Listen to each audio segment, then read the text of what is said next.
¿Cómo estamos? Facebook. El día de hoy estamos de una nueva plataforma, pues esta información directamente para la comunidad de más de 61 emprendedores a través de estamos en vivo, Esteban, a través de la página Escuela de Inversionistas Bienes Raíces. Bienvenidos a todos. El día de hoy tenemos un gran entrenamiento netamente para emprendedores, empresarios y dueños de negocios. Pero vamos a recibir los consejos más potentes para elevar y tener una buena planificación en nuestras organizaciones. Sin más preámbulos, quiero dar la bienvenida a Esteban de Gives. Él es escritor, conferencista internacional y desde México. Qué gusto tenerte aquí a través de esta comunidad, Esteban. Bienvenido. Qué gusto estar contigo nuevamente aquí, Heiner. Muy contento y saludos a toda tu comunidad. Desde México, por supuesto, hasta toda la gente de Perú. Lo máximo. Para mí es un gran honor. El día de hoy conversar. Gracias por tu tiempo, Esteban. Definitivamente para mí es un placer enorme estar conversando contigo y sobre todo absolviendo muchas dudas de muchos empresarios. Esteban, sabemos muy bien, yo sé que muchos peruanos ya leyeron tu libro. El problema no es tu negocio, el problema eres tú.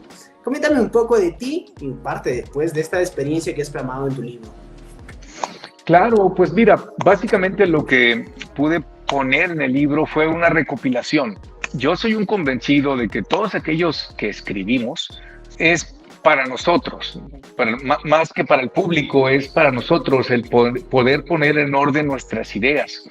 Y de alguna manera, yo lo que quise ahí en el libro es el problema no es tu negocio, el problema eres tú, el ir poniendo de alguna forma las cosas que a mí me estaban funcionando, ¿no? El cómo había diferenciado el ser dueño con el ser director, el ser autoempleado, más bien ser emprendedor, etcétera. Y fui poniendo ciertas etapas de mi vida que me tocó vivir. Afortunadamente ha sido un libro de los 5 que tengo publicados, el que ya mío es mi primer y único hasta ahorita bestseller. Y sí sé que se ha vendido en diferentes partes de habla hispana y estoy muy contento, sobre todo por los comentarios, los reviews, la retroalimentación, es increíble. Lo máximo, Esteban. Cuéntame un poco de ti, Esteban. Yo sé que muchos los consejos que vas a dar, pero siempre, pues, ¿cuáles fueron tus primeros emprendimientos? ¿Cuáles fueron tus primeros negocios en los cuales emprendiste? Bueno, yo tuve no puedo decirle fortuna o infortunio, pues depende de quién le preguntemos. Yo tuve que ponerme a trabajar desde muy joven, más joven quizás que el promedio de mis compañeros, no hablo del mundo, ¿no? Y empecé a trabajar como mesero en un puesto de tacos que estaba por mi casa. Después contratan a mi hermano menor en el TGI Fridays y yo me meto a trabajar ahí también. Después me voy al Bennigan's, otra cadena de restaurantes. Pero fue ahí, en el Bennigan's sobre todo, cuando yo necesitaba más capital, porque con lo que ganábamos o lo que yo ganaba, inclusive de propinas y de salarios, pues no alcanzaba para las cosas que yo quería, ni tampoco para las cosas que necesitaba para, de alguna manera, sobrevivir o subsistir. Y yo doblando turno, por ejemplo, si trabajaba en el turno del día y quería trabajar en el turno de la noche, pues por más que doblara más turnos, el ingreso no se incrementaba dramáticamente. Fue entonces que yo dije, a ver, este es un trabajo, pero creo yo, te hablo de por ahí del 98, 1998, 97, por ahí, y, que me parece un trabajo muy físico. ¿A qué me refiero con muy físico? En el restaurante yo estaba en el bar, en el Bennigan's. Si el restaurante abría a las 12, nosotros teníamos que estar a las 9 de la mañana. ¿Qué había que hacer? Pues inventariar todo lo que había de botellas, de cristalerías, empezar a acomodar la barra, las mezclas, etcétera. Y si el restaurante cerraba a las 2 de la mañana, hasta que no se fuera el último cliente, nosotros ya teníamos que empezar a cerrar. ¿Cerrar qué significaba? Bueno, pues volver a inventariar, limpiar, barrer, trapear. Y aquellos que han trabajado como meseros saben que todo el tiempo estás de aquí para allá preparando. Entonces yo decía, es un trabajo que gano en proporción de lo que yo me entregue, porque el principal ingreso es propina, no es tanto el salario. Aquí en México, por lo menos, creo que pagan el mínimo, no me acuerdo, era mínimo. Pero de propina sí. En aquel entonces por más que yo me esforzara en dar un mejor servicio, doblando turnos, no me llevaba más de 600, 700 dólares al mes. Y fue cuando yo descubrí, dije, esto me parece que no es el camino correcto. Se me hace que yo tengo que encontrar algo más. Y fue cuando encontré, buscando ventas, el mundo de las ventas. Voy a un anuncio de una empresa que se llamaba Planfia, que era la autofinanciera de Chrysler. De esas compañías seguramente hay allá, donde tú puedes ir comprando tu carro, vas pagando mensualidades y luego puedes ser acreedor por sorteo o por subasta. O sea, no tienes que dar papelería, ni mucho menos, es medio difícil. Sin embargo, era una alternativa. Entonces voy a la entrevista de Planfia, me aceptan en la primera entrevista, me invitan a la siguiente entrevista, cuando descubro que en el restaurante donde yo trabajaba iban el director general y el gerente de ventas de Audi Center Monterrey, aquí en mi ciudad. Y me dicen, oye Esteban, pues yo te veo, vengo aquí los fines de semana y te entregas y eres bueno para vender, ¿por qué no te vienes a vender carros? Y le dije, fíjate que en eso estoy. De hecho, ya me aceptaron a la siguiente entrevista de Planfia. Me dice, no, ¿qué Chrysler, hombre? ¿Por qué te vas a vender Chrysler? Vente a vender Audis. Y cuando me hizo ese comentario, yo la verdad me quedé dudando, porque dije, a ver, si me voy a vender Audis, honestamente, ¿cuántos voy a vender? No todos van a poder comprar un Audi. En cambio, un Chrysler, pues seguramente voy a vender más. Sin embargo, afortunadamente yo he sido una persona que siempre he sido muy preguntón o muy curioso. Entonces voy a la agencia Chrysler y le pregunto al que me estaba contratando, oye, un vendedor promedio, un vendedor del montón, porque yo no he vendido nada más que estar en el bar, un vendedor del promedio, ¿cuántos carros te vende al mes? Y me dicen que me estaba entrevistando, mira, un vendedor del montón te vende 10 carros al mes. Voy con la gente de Audi y le digo, oye, ¿cuántos carros promedio te vende un vendedor de Audi? Y me dice, 2. Y entonces dije, no, pues creo que no hay que ser muy inteligente como para no ir a Audi y quedarme en Chrysler. Pero faltaba un ingrediente. Cuando le pregunto a la gente de Chrysler cuánto nos pagaban de comisión por cada carro, me decía que entre 30 y 40 dólares por comisión. O sea, que si yo vendía 10, me iba a ganar entre 300 y 400 dólares, lo que ya me ganaba de propinas en el restaurante. Sin embargo, todavía tenía mucho potencial porque yo no quería ser un vendedor del montón. Cuando voy a Audi y les digo, oye, ¿cuánto pagan de comisión? Fue donde se me quitó la venda de los ojos. Me dijo, mira, si tú vendes el carro de contado, te vamos a pagar de comisión, pues, entre 300 y 600 dólares, dependiendo del carro que vendas. Pero si lo vendes de contado, también puedes venderle el seguro. Y del seguro más o menos te ganas otros 300 a 600 dólares. Pero si vendes el carro con una financiera, te ganas los 300 o 600 dólares más otros 600 dólares que te da la comisión la financiera. Entonces hice cuentas, dije, en la torre, voy a duplicar mi ingreso en Audi siendo un vendedor del montón. Y para no hacerte la historia tan larga, así fue como empezó. Empecé vendiendo carros, me fue muy bien. Me invitaron a trabajar en otra empresa, a hacer de venta de seguros. Yo tenía ya líos con la agencia donde trabajaba, porque hacía muchas cosas y además de lo que hacía, yo había empezado un restaurante de comida poblana y entonces ellos querían que yo fuera más veces a la agencia. Empecé a tener ciertas dificultades. Me invitan a una agencia para vender seguros. Lamentablemente la persona de los seguros me había prometido el cielo, la luna y las estrellas. Cuando me di cuenta que no era real lo que me había prometido, no lo que iba a encontrar, decido no estar ahí, renuncio a las ventas y me dedico ya por mi cuenta. Y el primer emprendimiento fue un restaurante de comida poblana. Buenísimo, lo máximo. Creo que todos empezamos, la gran mayoría de emprendedores siempre empiezan pues con lo más poco y con todo lo que está a su alcance, pero potenciar y crecer y hasta dejarlo pues automatizado tu negocio, eso y mucho más vamos a aprender el día de hoy del gran Esteban de Gives. Esteban, ¿cuál es la diferencia entre un emprendedor, un empresario y un dueño de negocio?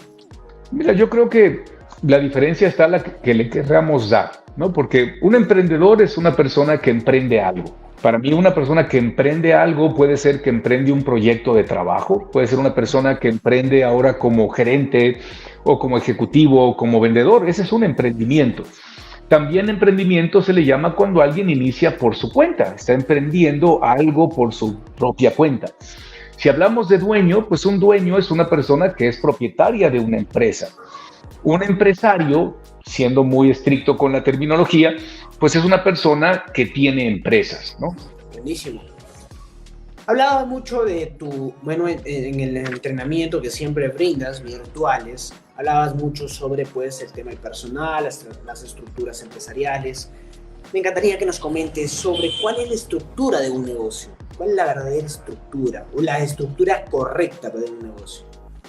Bueno, yo parto de la idea que todos los negocios son iguales, todos los negocios son idénticos y eso genera por lo regular rechazo, ¿no? Porque dicen, no, pero ¿cómo? Si el mío no conoces el mío, es bien complicado, la gente, los clientes, pero todos realmente son iguales. ¿Por qué lo digo? Porque para que un negocio exista, tiene que tener ingresos. Los ingresos tienen que superar a los gastos para que entonces la empresa produzca utilidades. Luego entonces, si todos los negocios son iguales, ¿por qué las personas los ven como si mi negocio fuera diferente? Y no solo eso, Heiner, hay gente que dice, mi negocio no nada más es diferente, mi negocio es más difícil que el tuyo. Eso tiene una explicación. Lo común es que una persona, un ser humano cualquiera, inicie un negocio de algo que él sabe hacer. Digamos que si yo llevo 15 años trabajando en un taller mecánico, pues no voy a poner una pastelería. Si yo tengo ya 10 años trabajando en una fábrica, pues no voy a poner un despacho contable. Lo común es que pongo un negocio de algo de lo que yo sé hacer. Por lo tanto, yo tengo un dominio de la parte técnica. Tengo un dominio del producto o servicio que voy a vender. Y entonces, en ese momento, creo yo que mi negocio tiene que ver con lo que voy a vender y que yo tengo que ser experto en lo que voy a vender. Y se nos olvida todas las otras áreas. Por eso es que pensamos que mi negocio es diferente, porque como yo soy muy bueno para cortar el pelo, yo tengo mis propios problemas en mi peluquería, tengo mis propios problemas con la gente que contrato, pero el problema no es del negocio, el problema tiende a ser de la forma en la que yo estoy administrando el negocio y de la manera en la que yo lo estoy gestionando. Todos los negocios son iguales y tienen la misma base. ¿Cuál es esa misma base? Para que un negocio exista, tienes que tener un producto, un servicio o ambas cosas. Para que un negocio exista, tienes que tener un nicho de mercado. ¿A qué me refiero?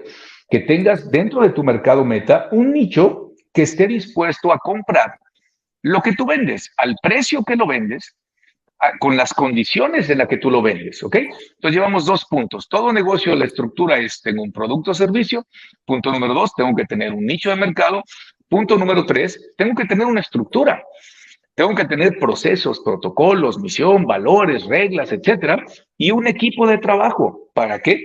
Para llevarle a mi nicho de mercado el producto o servicio que mi empresa va a vender. Y por último, tiene que ser rentable. Tengo que yo como propietario dominar el idioma de los negocios. Si te fijas, Heiner, hablamos del producto o servicio como punto número 1, hablamos del nicho como punto número 2, estructura con un equipo de trabajo como punto número 3 y que sea rentable punto número 4.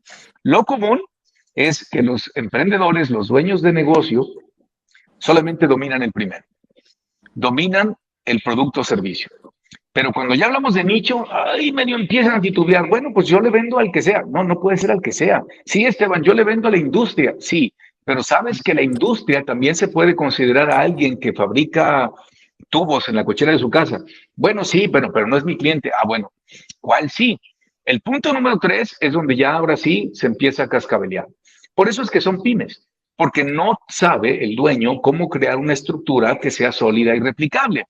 Y del punto número 4 ni hablamos, porque la gran mayoría, por más triste o raro que pudiera parecer, cuando le preguntas a un propietario de negocio, ¿cuánto vendiste en el 2022? No tengo dudas que la gran mayoría te lo va a responder. Pero cuando le preguntas, ¿y cuánto te llevaste de utilidad neta a la bolsa en el 2022? La gran mayoría tristemente no tiene idea. Súper claro en ese aspecto. Y bueno, pero para diferenciar o cernir un poco eso, Esteban, ¿cuál sería el verdadero rol de un dueño de negocio? ¿Cuál es su función? ¿Cuál es su rol? El rol del dueño es crecer el negocio. El dueño tiene que estar enfocado en impulsar y provocar el crecimiento. El crecimiento en todos los sentidos, no solamente que crezca en ventas y utilidades, sino también que crezca en oportunidades para todos aquellos que han decidido trabajar en la empresa. Los que somos propietarios tenemos la responsabilidad de crear caminos para que la gente que ya trabaje aquí encuentre lugares donde se puedan desarrollar personal, profesional, económicamente hablando, y que su familia esté orgulloso de ellos. Que pues es mucho. Claro. Es mucho trabajo como para estar ocupado queriendo ser el director o el gerente o el de administración. En este caso, Esteban, una de las formas más potentes, pues obviamente ahora sí, yo sé que muchos los que están viendo este video está súper claro. ¿Desde qué momento ya debe cumplir este rol? ¿O desde el inicio? Recuerda Desde el que inicio. todos, desde el inicio, así tal cual. Claro. Porque recuerda que algunos, obviamente, empezamos tal vez en un garaje, otros tal vez una oficina pequeña, o tal vez desde la casa o desde el DEPA, pero lo que nos has comentado desde el primer inicio, cómo la empresa que brinda un servicio, un producto, todavía tal vez no tiene un sustento, realmente debería sustentar con parte de la creación o el patrimonio de la empresa para que siga avanzando y netamente enfocarse en su función. Es que no está peleada una cosa con la otra. Es como si yo te digo, a ver, ¿cuándo vas a empezar? Tú quieres bajar de peso, si ese fuera el caso. ¿Cuándo vas a empezar a alimentarte sanamente y hacer ejercicio? ¿Cuando bajes de peso? No, pues cuando empiece la rutina. Cuando empiece la rutina. ¿Qué va a pasar? Que al principio va a ser un esfuerzo pues mucho más grande. Si tú estás acostumbrado y tienes hábitos de una mala alimentación o eres sedentario, etcétera, va a ser muy complicado. Pero tienes que empezar desde el principio. En el tema del negocio igual. Oye, Esteban, pero al principio no. Al principio sí. ¿Qué quiere decir? ¿Que ya no voy a hacer nada? No. Quiere decir que cuando yo voy a empezar, yo voy a construir desde el inicio una entidad que va a ser independiente de mí. Y ahí es donde está la clave. El error que la gran mayoría comete es decir, es que yo voy a empezar y poco a poco el negocio va a ir cambiando, evolucionando y madurando, y ya después de algunos años es que yo me voy a ir pudiendo apartando de la operación. Y eso es mentira. El negocio no es un ser humano. El negocio no es un ser orgánico. ¿A qué me refiero? Tú hoy por hoy, vamos a suponer que consumas el amor matrimonial y resulta que un espermatozoide fecunda un óvulo. Hoy, si no haces nada, en 9 meses, si todo sale bien, ¿verdad? Que no venga ninguna enfermedad, etcétera, van a ser el bebé. ¿Por qué? Porque ese espermatozoide fue madurando y evolucionando cuando logró la fecundación. Pero en los negocios no es ya lo abrí y voy a esperar a que el negocio evolucione, a que el negocio madure. No, yo desde un inicio tengo que estar consciente que debo de crear una entidad independiente de mí. Por lo tanto, en temas tan sencillos como, por ejemplo, a ver, ¿cómo se va a contestar el WhatsApp en mi teléfono? Aquí está. Este es el script. Cuando alguien busque y pide información, así se le va a contestar. De esta manera, de esta forma, en este tiempo. ¿Cómo se va a facturar? Ah, en mi empresa se va a facturar así. Así se le va a mandar un mensaje de agradecimiento. Entonces, desde un inicio, yo tengo que ir preparándome, y ahí es donde te repito que está la clave, para crear una entidad que sea independiente de mí. El error es cuando yo soy el negocio. Y cuando yo soy el negocio, no va a madurar. Lógico. Tiene toda la lógica, Esteban. En algún momento siempre algunos piensan, bueno, porque necesitan hacerlo todo. Necesitan hacerlo de todo. Y me ha pasado en algún momento, en mis años pasados. Entonces, que siempre estaba allí. Nosotros ya nos centramos netamente en la posición de dueño de negocio. Ya tenemos pues la estructura lo más pequeño posible. Y ese mensaje está súper claro. Muy aparte de los errores nos comentas, ¿qué otros errores pueden cometer los dueños de negocio, Esteban? ¿Cuáles los otros errores o los peores errores que pueden cometer? Bueno, el primero es el creer que lo saben todo, ¿no? El que por el hecho de yo tener un negocio, yo ya soy el experto en administración, mercadotecnia, ventas, finanzas, recursos humanos, porque no es así. O sea, todos tenemos nuestras fortalezas, pero también es importante que logremos identificar nuestras debilidades. Y no porque sea mi empresa, yo soy el mejor ni el más preparado para tomar decisiones que no tengan nada que ver con el producto. Sobre todo si yo puse un negocio que domino el producto. Te vuelvo a poner el ejemplo. Si yo soy muy buen mecánico y soy extraordinario mecánico y los clientes aman mi trabajo, yo soy mi propio dueño, perdón, yo soy el dueño de mi propio negocio y creo que como soy el mejor mecánico y mis clientes están felices, yo sé reclutar, yo sé hacer marketing, yo sé administrar, y eso es mentira, no es un sinónimo, ¿no? Buenísimo. Pero recuerda, o recordemos todo lo que estamos viendo este valioso live, que los negocios se mueven con la gente, con los líderes, con los profesionales, de acuerdo al área. ¿Cómo atraer y retener un personal, o el correcto personal para un negocio o una empresa? Lo primero es estar preparados. Yo como dueño y segundo, la empresa. La gente que todo el mundo quiere tener son personas responsables, comprometidas, que proponen, que resuelven, que crean cosas, proponen proyectos, etcétera. Esa es la gente que todos quisiéramos. Sin embargo, yo te hago esa pregunta, Helen.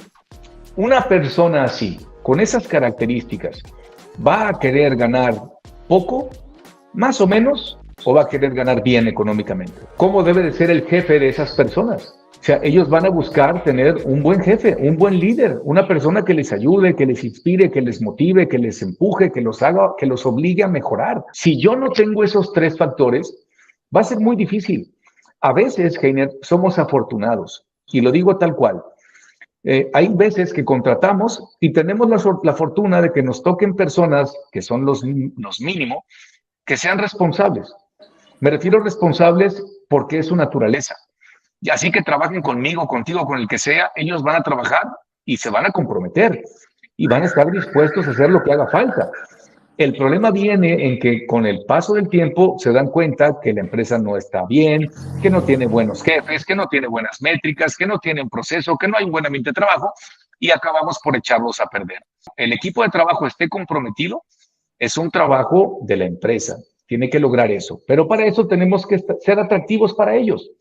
Si la empresa no es atractiva, si el tipo de liderazgo no es atractivo y la repercusión económica tampoco, pues ni con el mago Merlín vamos a poder tener a la gente adecuada. Exacto, por lógica. Y creo que ahí también influye mucho también los jefes o los gerentes, ¿verdad? Entonces, ¿cuál sería el verdadero comportamiento o el comportamiento adecuado también para seleccionar su personal, ya sean los jefes o pues el gerente? Todo aquel que sea jefe, gerente, director, coordinador, etcétera, tiene que tener una sola cualidad desde mi muy humilde punto de vista. Tienen que ser personas que saben lograr resultados a través de los demás. Son personas que hacen que sus equipos brillen, no que ellos quieran brillar por encima de ellos, ¿no? Donde los que se van a lucir van a ser sus integrantes, sus jugadores de equipo. Y una vez que el equipo brille, como consecuencia él va a brillar, pero no al revés. Hay jefes que quieren por encima de lo que sea, ellos ser los que tienen razón, ellos ser los que resuelven, los que arreglan, y ese tristemente no es un buen jefe. Por lógica, muy bien. Esteban, ¿y te ha pasado que cuando te lanzas a un siguiente nivel o abrir nuevas sedes, entonces en este proceso, ¿cuál es lo previsto que esté? Bueno, hablemos ya de elaboración de mercado. Yo sé que tú conoces muy aparte ese proceso. Esa es la función básicamente del dueño de negocio. ¿Cuál es su trabajo correspondiente que tiene que liderar? Sí, como te comentaba, lo primero es crecer el negocio y luego es crecer el valor de la empresa. No es lo mismo incrementar las ventas, no es lo mismo incrementar la utilidad que incrementar el valor que hoy por hoy tiene la empresa. Por lo tanto, tenemos que estar buscando la forma de poder tener esa expansión. ya sea a través de adquirir empresas similares más pequeñas, diversificarnos en otro tipo de industria que complemente la que hoy tenemos. No lo sé, va a depender ahora sí de lo que cada persona esté trabajando. El mejor consejo que sería pues para los que están armando una sociedad, no sé, quizás has armado algún consorcio o has hecho tal vez te has alianzado con otras empresas. Esteban, bueno, en base a lo que has venido haciendo pues en todas las industrias que tú estás desarrollando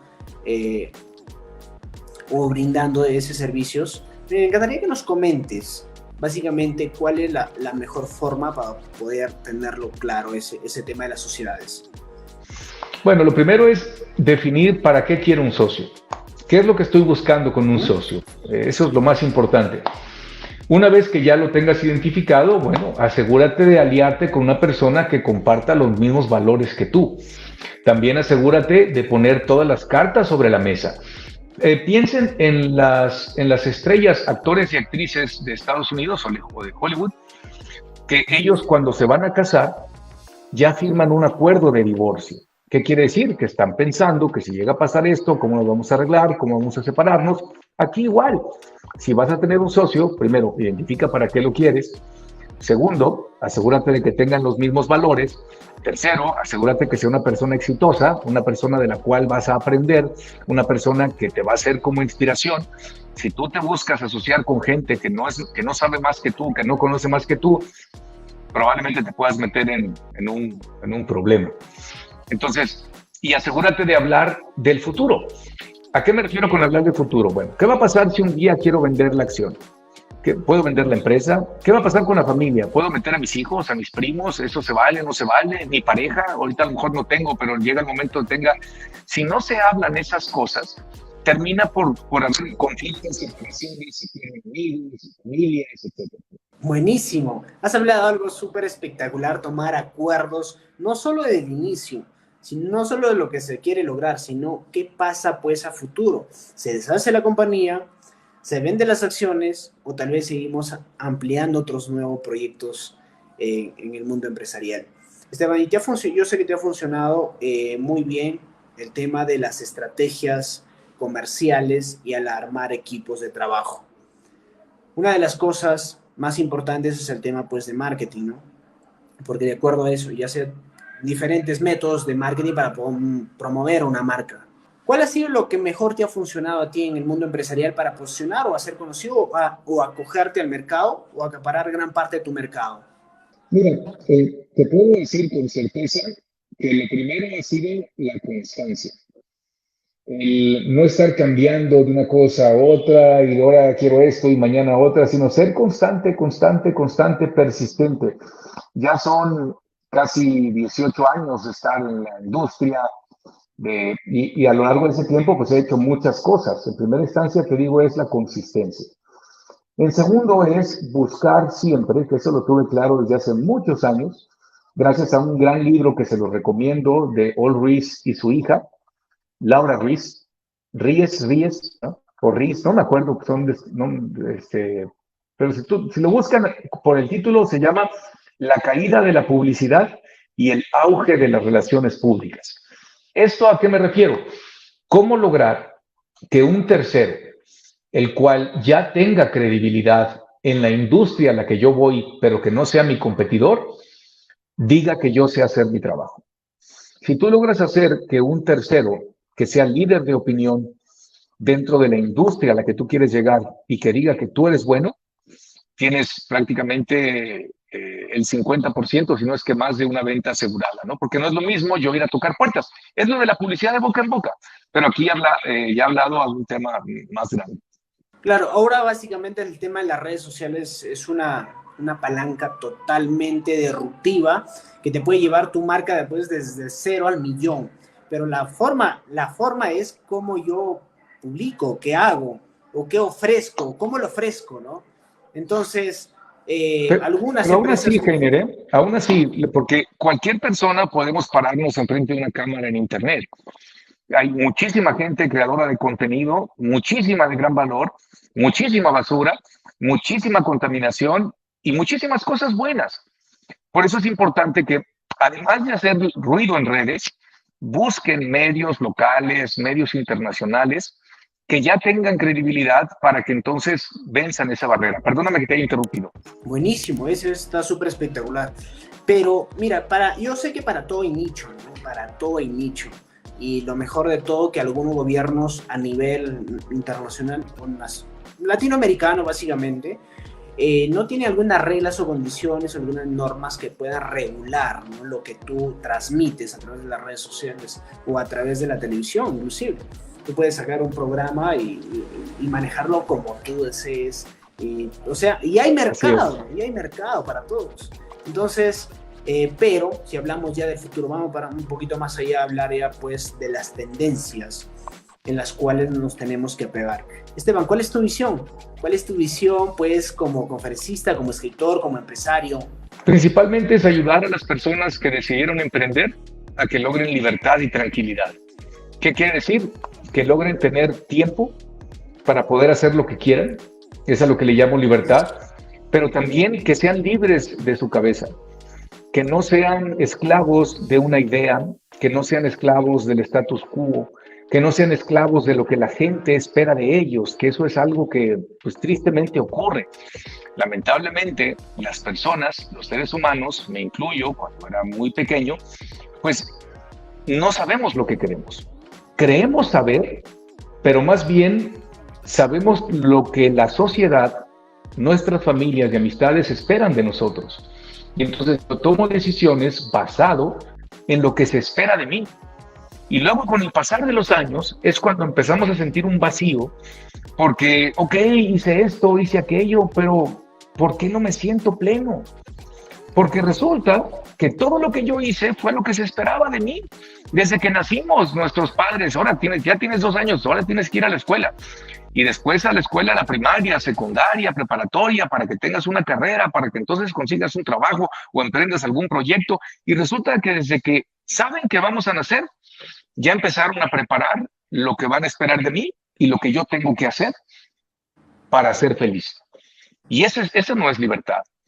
Por eso es que parte de ese proceso de libertad es que las personas entiendan que existen múltiples caminos, así como los multiversos de los cómics, de los superhéroes, existen muchos caminos, hay muchas opciones, no es blanco o es negro, no es me tengo que casar.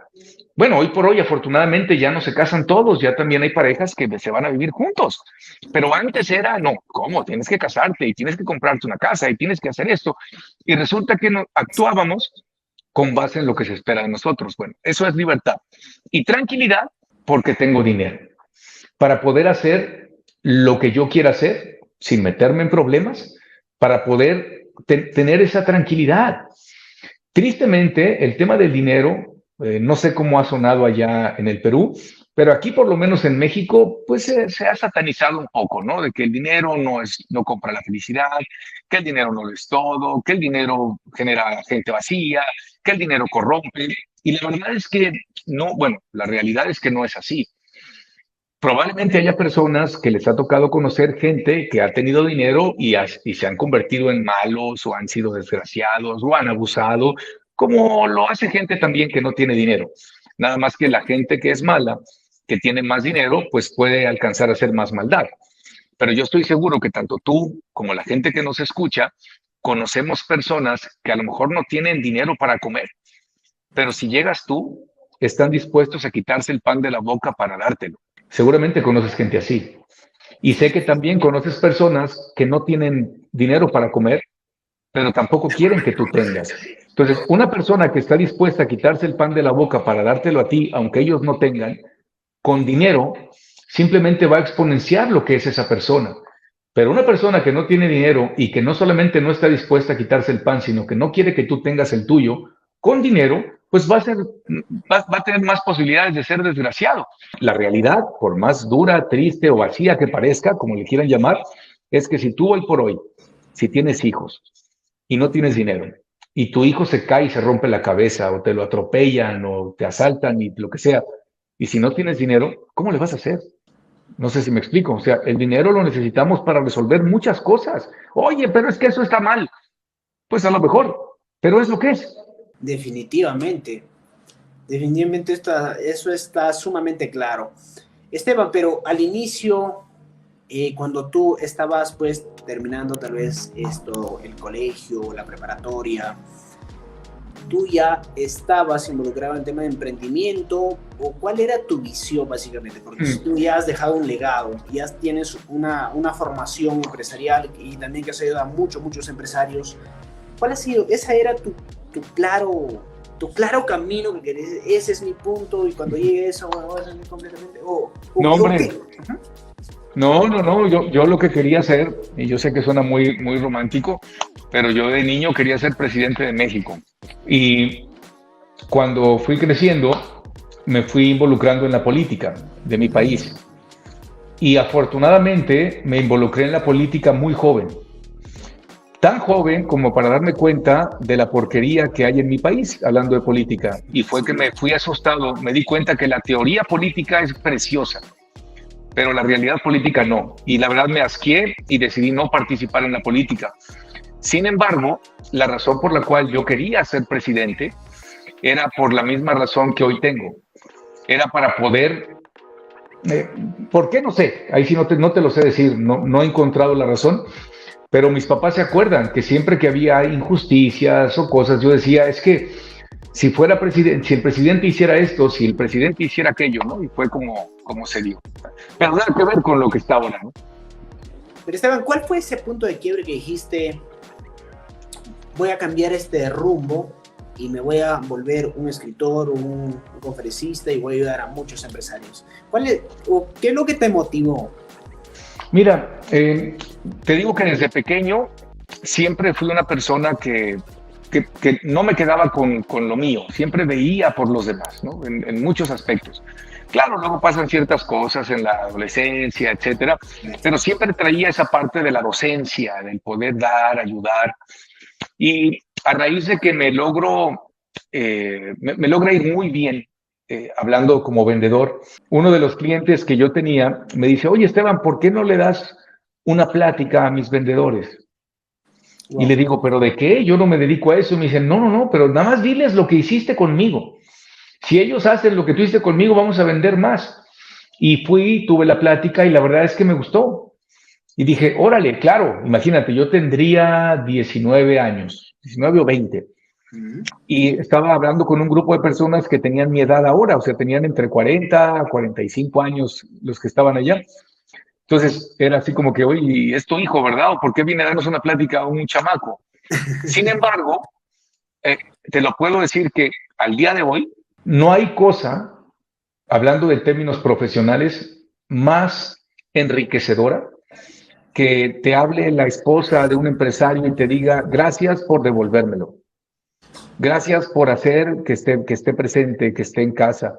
Gracias por hacer que se enfoque en lo que es realmente importante, que es su salud, que es la familia. Gracias por hacer que el dinero no sea problema. Y esas son las cosas que dejan huella. Bueno, por lo menos en mí, ¿no? Claro, por lógico. Yo creo que has encaminado un buen mundo y has agregado valor a muchos empresarios. Esteban, hablemos ahora del tema organizacional y me encantaría que ampliemos un poco más ese tema, el tema organizacional de una empresa, la estructura de una empresa básicamente, ya entendiendo todo el aspecto empresarial, pues lo debe tener ese proceso desde tal vez un pequeño negocio, un kiosco, una empresa o ya tal vez una micro y macro empresa, ¿no? Entonces, pero el camino correcto o la estructura correcta, hablemos de delegaciones, hablemos pues de beneficios o también el material que se tiene que brindar a todo el personal. Bueno, ahí sí me gustaría hacer un énfasis, porque no sé realmente si existe lo correcto. ¿A qué me refiero? Lo correcto para quién. Y déjame te pongo en contexto para poderme explicar, ¿va? Hay personas, que de hecho tengo el gusto de conocer muchas así, que vienen de la nada, Heiner, que vienen de familias donde los padres trabajaban extensivas horas, a lo mejor como obreros o como lo que sea, trabajando todo el día con muchos hijos, y los niños pues no tenían acceso a educación, desde muy pequeños tenían que salirse a vender chicles o lo que sea, ¿no? Y te voy a poner un caso de uno de ellos. Resulta que uno de estos niños, que vivió con un padre trabajador, una madre trabajadora, que lavaba ajeno, limpiaba ajeno para sacar adelante a la familia, resulta que por alguna razón esa persona se hizo buen músico y empezó a tocar muy bien el instrumento. Los papás no tenían dinero para meterlos en escuelas, sin embargo, pues él, le gustaba la música, se empezó a mover y conforme pasó el tiempo, como también cantaba bonito, lo contratan como maestro en una escuela pública de aquí de Nuevo León. Y entonces empieza a ganar dinero, más de lo que ganaban antes ellos, y de repente con ese capital decide emprender y pone su propia academia musical. Si hablamos de temas económicos, pues si me voy al otro extremo donde le preguntamos, oye, ese profesor de música de escuela pública y que tiene su propia academia chiquita en la cochera que renta ahí un espacio pequeño, ¿es exitoso? Pues seguramente el hijo de una persona que viene de tener dinero, de tener facilidades que esta persona no tuvo, pues seguramente te va a decir que no. Te va a decir, ¿cómo se conforma con eso? O sea, además es autoempleado, ¿no? Él debería de ser empresario. Sin embargo, esta persona que vino de la nada es el orgullo de su familia. Y es una persona que comparado en el medio donde le tocó vivir y donde le tocó, más bien donde le tocó nacer, pues imagínate, todos están orgullosos de ellos. Y a lo mejor es autoempleado, a lo mejor no delega, a lo mejor no hace bien las cosas, pero es el hombre más feliz del mundo. No sé si me explico. Por eso te decía que lo correcto habría que preguntarle para quién. Ahora, si hablamos de, en el entendido de que todo mundo quiere tener una empresa y no un autoempleo, ahí sí te puedo comentar. Para aquellas personas que deciden no tener un autoempleo, sino más bien tener una empresa comercial rentable que funcione sin ellas, pues sí, por supuesto, tenemos que aprender a delegar. Y para aprender a delegar tenemos que aprender a confiar en la gente. Pero para poder delegar y confiar en la gente, primero, te repito lo que te decía hace ratito, tengo que estar preparado. Y mi empresa tiene que estar preparada. Y tengo que tener muy claro las actividades y roles que va a hacer cada uno de los elementos que incorpore a la empresa. De lo contrario, pues se vuelve una locura, ¿no? Bueno, hay que delegar, confío, lo traigo y lo confío. Oye, ¿y es la persona correcta para el puesto? Pues no sé, pero dijo Esteban y Heiner que había que confiar, ¿no? Y resulta que no. De hecho, lo más confiable. Dentro de tu organización, ¿cuál ha sido el aspecto que más ha mantenido motivado a tu personal, Esteban? El que son autosuficientes, tienen autoridad, ellos deciden, ellos estructuran, ellos hacen. Realmente yo no tengo injerencia alguna, ahora sí. Y ellos pues crecen, ellos claro, consultan algunas cosas, de repente me preguntan, pero como un tema de rebotar ideas, no un tema de pedir permiso. Y la verdad es que la gente quiere crecer, la gente quiere ser útil, la gente quiere evolucionar. Y si tú generas las condiciones para que eso ocurra, va a ocurrir, ¿no? No quiere decir que no haya errores, no quiere decir que no existan decisiones que hagan que se pierda dinero, no quiere decir que no haya decisiones que hagan que los clientes se pierdan. Sería una fantasía.